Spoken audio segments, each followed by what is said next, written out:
Darto, seorang pedagang yang terus-menerus mengalami kegagalan, akhirnya mengambil langkah putus asa dengan mendatangi dukun sakti untuk meminta penglaris. Kehidupannya berubah drastis setelah itu, tetapi keberhasilannya ternyata datang dengan harga yang mengerikan. Setan yang menjadi sekutunya menuntut korban dari keluarganya sendiri, dan Darto pun terjebak dalam siklus kengerian yang tak terelakkan. Bagaimana nasib Darto selanjutnya? Saksikan kisah lengkapnya hanya di Jumat Kliwon, channel yang menyajikan cerita-cerita horor dan misteri paling menegangkan. Jangan lupa untuk like, komen, dan subscribe agar tidak ketinggalan kisah-kisah seru berikutnya.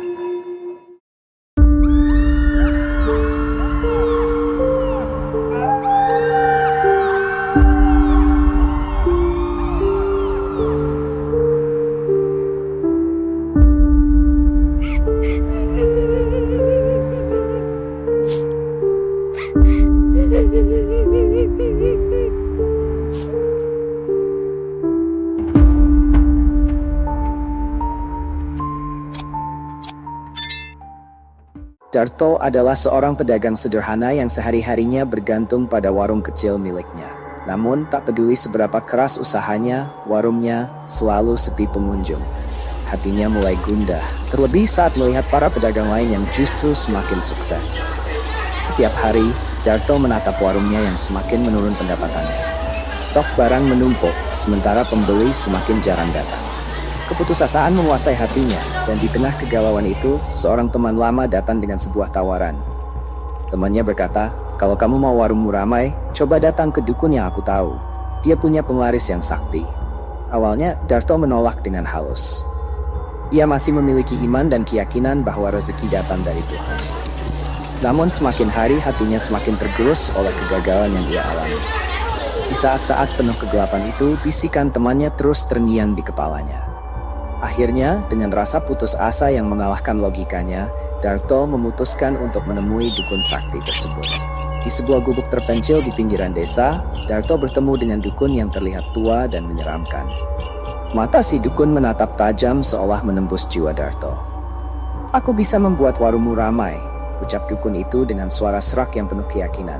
"Tapi ingat, setiap kesuksesan ada harga yang harus dibayar." Darto yang sudah terjebak dalam ambisinya hanya mengangguk, meski ada perasaan ragu yang menusuk-nusuk hatinya. Si dukun kemudian memberinya sebuah jimat dan memintanya untuk melakukan ritual tertentu setiap malam Jumat Kliwon. "Jangan lupa, kamu harus memberi sesajen di setiap malam itu," perintah sang dukun. Hari-hari berikutnya, keajaiban pun terjadi. Warung Darto mulai dipenuhi oleh pembeli. Uang mengalir deras, dan Darto mulai merasakan kemewahan yang belum pernah ia rasakan sebelumnya.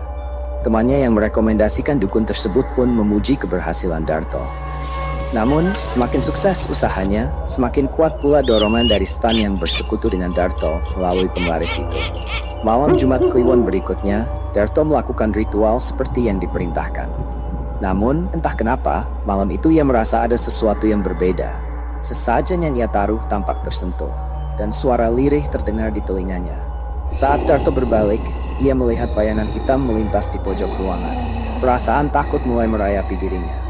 Beberapa hari kemudian, tragedi dimulai. Anak sulungnya tiba-tiba jatuh sakit tanpa alasan yang jelas. Semakin lama, kondisinya semakin memburuk. Darto mencoba membawa anaknya ke berbagai dokter, namun tak ada yang bisa menyembuhkan. Di saat yang sama, ia mulai bermimpi buruk setiap malam, melihat sosok-sosok hitam yang mengintai keluarganya. Dalam mimpinya, sosok menyeramkan berbisik, "Kamu sudah mendapatkan apa yang kamu inginkan. Sekarang giliranku mengambil bagian." Darto tersentak bangun dengan keringat dingin membasahi tubuhnya. Ia mulai menyadari bahwa kesuksesan yang ia nikmati bukanlah berkah, melainkan kutukan. Setan yang ia undang dengan penglaris itu menuntut korban dari keluarganya.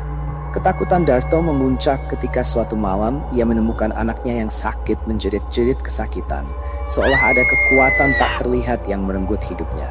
Darto mencoba melawan, namun semua usahanya sia-sia. Sang anak akhirnya meninggal dalam keadaan mengenaskan. Dalam keputusasaan dan rasa bersalah yang menghancurkan, Darto kembali menemui dukun itu. Namun sang dukun hanya tertawa dingin. "Kamu sudah membuat perjanjian, dan setan itu takkan berhenti sampai mengambil apa yang menjadi haknya." Darto pun menyadari bahwa ia telah menjadi korban dari keserakahan dan keputusasaannya sendiri. Bukan hanya usahanya yang hancur, tetapi keluarganya juga menjadi tumbal dari kesepakatan gelap yang ia buat. Darto akhirnya kehilangan segalanya. Kesuksesan yang ia raih hanya sementara, namun harga yang ia bayar begitu besar. Ia hidup dalam penyesalan, dihantui oleh bayangan keluarganya yang menjadi korban. Warungnya yang dulunya ramai, kini kosong dan ditinggalkan, seperti hidup Darto yang juga ditinggalkan oleh kedamaian. Kisah Darto mengingatkan kita bahwa dalam hidup tidak ada jalan pintas untuk meraih kesuksesan. Mengandalkan kekuatan gelap hanya akan membawa bencana yang jauh lebih besar dari yang kita bayangkan. Keputusasaan tidak boleh membuat kita tergelincir pada jalan yang salah, karena pada akhirnya hanya usaha keras dan doa yang akan membawa kita pada berkah yang sejati. Jangan bermain-main dengan hal-hal yang bertentangan dengan nilai moral dan agama, karena akibatnya bisa menghancurkan lebih dari sekadar diri sendiri. Itulah kisah tragis Darto yang terjerat oleh keputusasaan dan ambisi yang salah. Kisah ini mengingatkan kita bahwa tidak ada jalan pintas menuju kesuksesan tanpa konsekuensi. Kalau kamu suka dengan cerita horor penuh misteri seperti ini, jangan lupa untuk mendukung channel Jumat Kliwon dengan cara like, komen, dan subscribe. Aktifkan juga lonceng notifikasinya agar kamu tidak ketinggalan cerita-cerita menyeramkan lainnya. Sampai jumpa di kisah horor berikutnya, hanya di Jumat Kliwon.